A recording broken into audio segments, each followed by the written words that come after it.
harus dia menghafal Al-Quran 30 juz mungkin. Halo manusia yang wajib bersyukur. Oke teman-teman, kali ini saya mau mengikuti kegiatan Selamatkan Yatim Palestina bersama Syekh Ibrahim dan Ustadz Maulana. Oke, yuk kita langsung aja berangkat di Masjid Al-Ittihad Kota Tangerang atau Masjid Agung Kota Tangerang. Berangkat. Jadi mereka mengatakan Allah miskin dan kami kaya, berarti tidak sesuatu yang baru ketika mereka membunuh anak-anak di Palestina.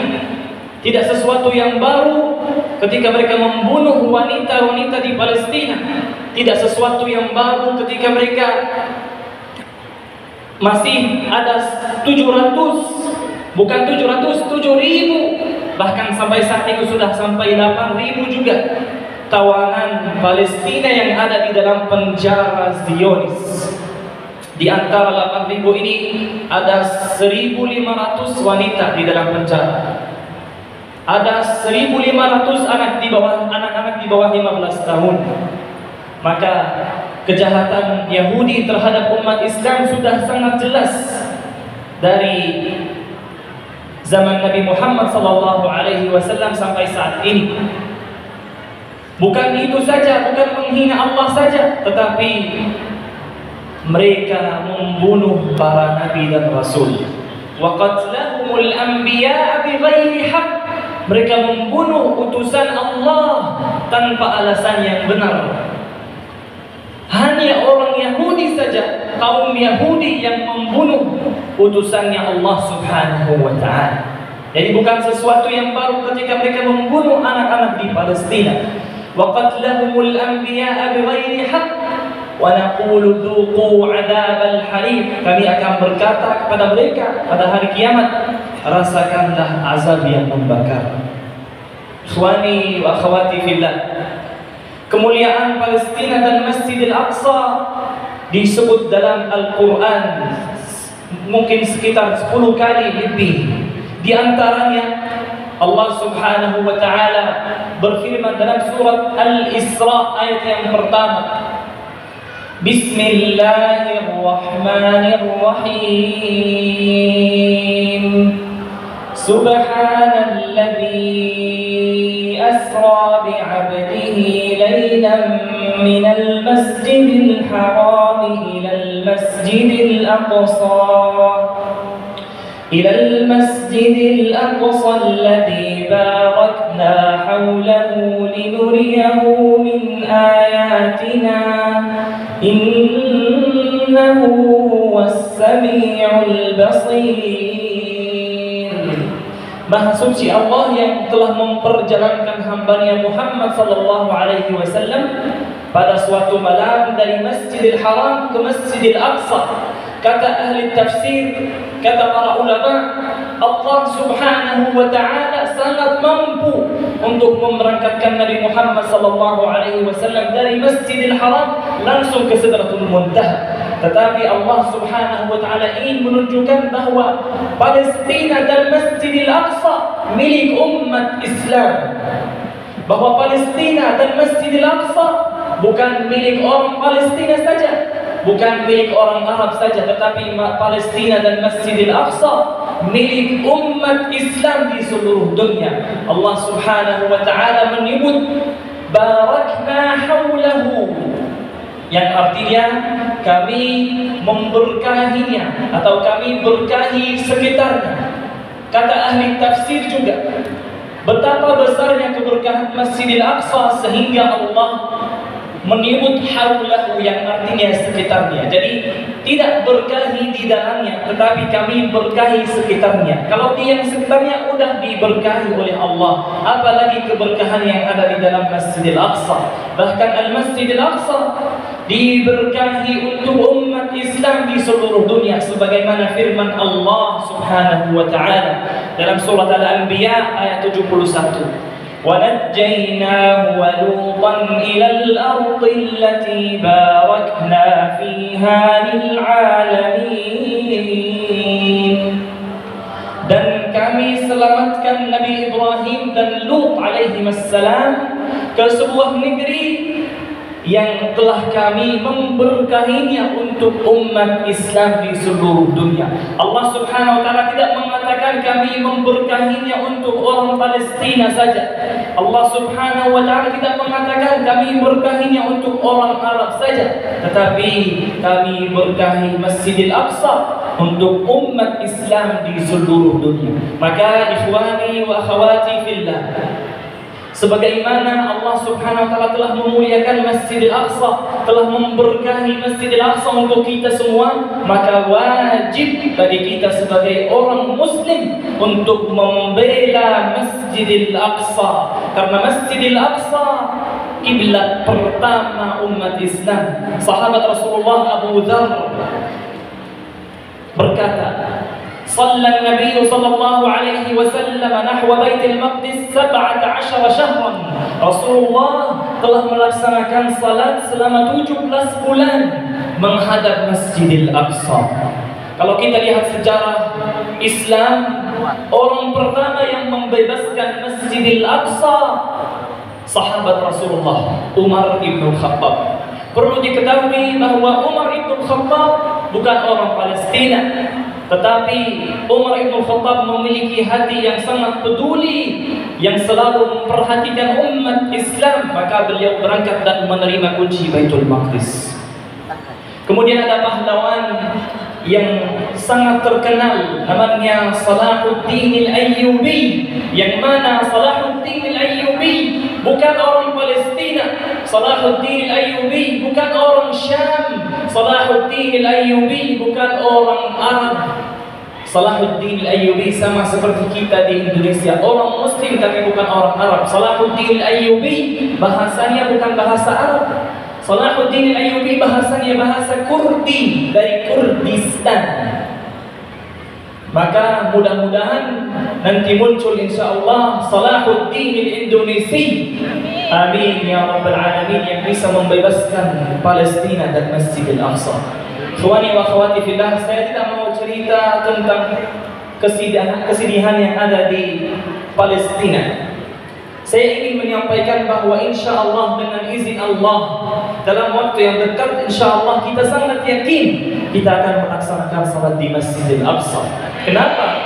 Karena para mujahidin di Gaza, di Palestina, para pejuang yang selalu melawan Zionis, yang mereka sampai saat ini sudah 62 hari makanannya hanya sebutir kurma dan minumnya hanya minum air yang tidak layak diminum, tetapi mereka masih keluar dari bawah dari terowongan dan masih melawan Zionis terlaknat. Mereka para mujahidin yang ingin masuk ikut menjadi mujahid di jalan Allah, dia harus ada beberapa seleksi, ada beberapa persyaratan. Di antara persyaratan yang ikut menjadi mujahid, jadi bukan semua orang Palestina bisa masuk menjadi mujahid, tetapi persyaratannya yang pertama harus dia menghafal Al-Quran 30 juz mungkin. Kalau dia hafal 30 juz mungkin, bisa ikut menjadi mujahid di jalan Allah Subhanahu wa taala. Kenapa kita memilih Ahlul Quran yang ikut menjadi mujahid di jalan Allah? Karena dalam sejarah, dalam sirah Salahuddin Al-Ayyubi, ketika Salahuddin Al-Ayyubi membebaskan Palestina, beliau memilih Ahlul Quran menjadi tentaranya. Sebab yang kedua, dalam Al-Quran, kata Al-Quran, dalam Al-Quran disebut 62 kali. Kata Al-Quran, dalam Al-Quran disebut 62 kali.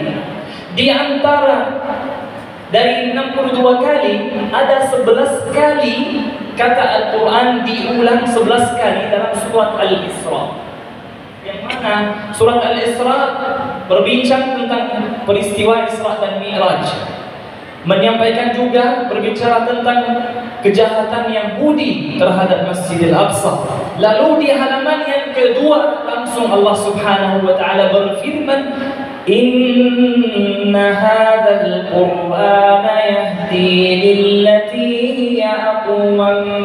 Sesungguhnya Al-Quran memberikan petunjuk kepada jalan yang paling lurus. Maka dari situlah kita yakin bahwa para mujahidin yang mau membebaskan Masjid Al-Aqsa harus menjadi penghafal Al-Quran dulu. Saya sedikit cerita tentang teman terdekat saya, teman akrab sama saya, namanya Ismail. Ismail ini salah satu mujahid yang sangat luar biasa. Dia udah hafiz Quran 30 juz. Dia sudah berkeluarga, punya 2 anak. Dia ikut para mujahidin yang masuk pada tanggal 7 Oktober. Jadi dia termasuk mujahidin yang terpilih, yang terkuat di Gaza. Ismail ini lahir pada tahun 93. Usianya masih 30 tahun.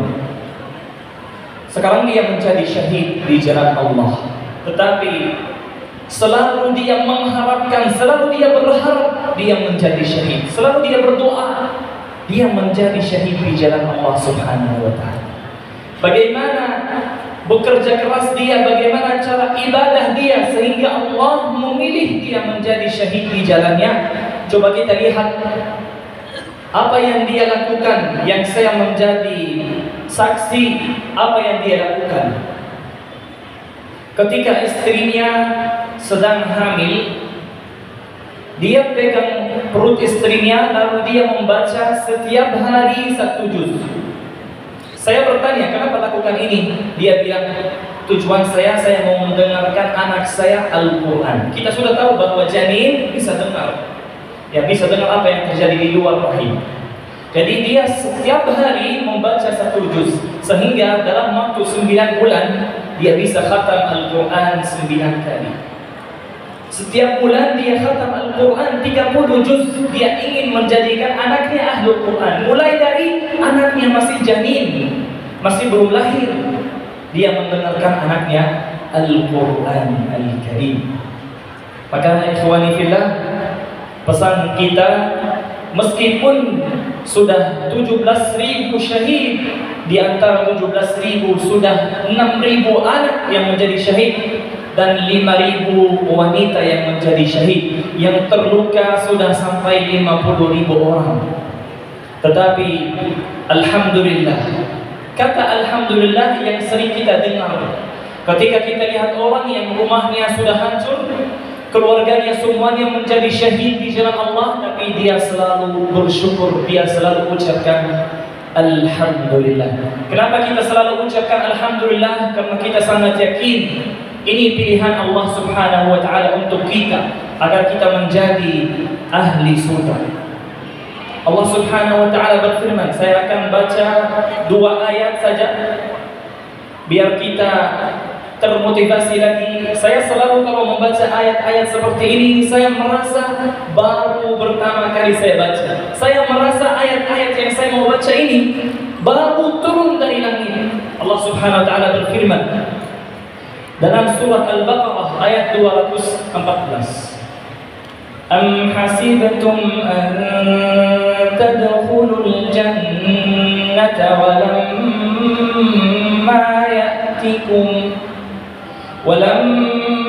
ya'tikum mathalul ladzina khalau min qablikum massathumul ba'sa'u wad-dharra'u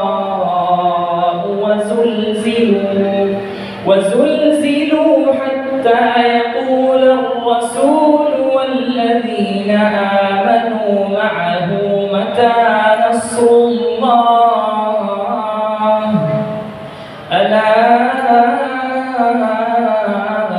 إن نصر الله قريب. Demi Allah, ayat ini setiap hari saya baca. Tapi demi Allah, setiap kali saya baca, saya merasa ini pertama kali saya baca. Apa artinya? Ayat 214 surah Al-Baqarah. Apakah kamu mengira bahwa kamu akan masuk surga, padahal belum datang kepadamu ujian, cobaan, sebagaimana halnya orang-orang terdahulu sebelum kamu? Mereka ditimpa musibah serta digoncangkan dengan bermacam-macam cobaan. Sehingga berkatalah Rasul dan orang-orang yang beriman bersamanya, bilakah datangnya pertolongan Allah, ingatlah sesungguhnya pertolongan Allah itu sangat dekat. Ingatlah sesungguhnya pertolongan Allah sangat dekat. Ayat yang kedua,